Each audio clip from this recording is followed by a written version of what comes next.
Sums and averages are common functions used in Excel.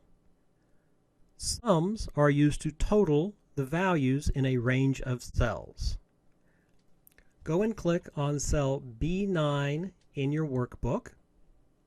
If you want to add those cells together, you could type in equal B4 plus B5 plus B6 plus B7 plus B8, and you'd get the result in B9 that you're looking for. To help save you trouble when you're working with this, you can, either on the Home tab, look over in the Editing group for the sigma sign.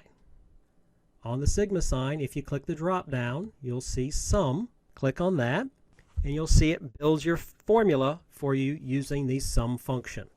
In this case, you'll see it's going in the range of B4 to B8.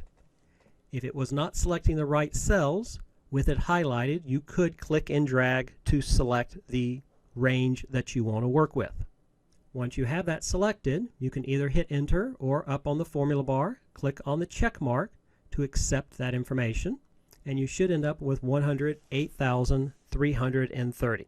You can also calculate your averages of your cell by clicking on B10. Let's go and calculate the average. The average function works just like sum. It just finds the averages of a range of cells. You can find the average by clicking on the drop down next to the sigma sign, and you'll see that average is there. Go and select average. Please notice it selects cells B4 to B9. Well, B9 has my total in it, so it actually ends up doubling my average.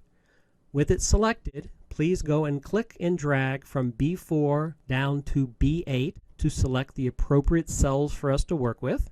Then either hit enter or on the formula bar, click on the check mark, and there is our result of our average of those cells. You can also find these tools not only in the editing group, but also on the formulas tab. You'll see there's the auto sum function, and by clicking the drop down on the word auto sum, you'll also see average available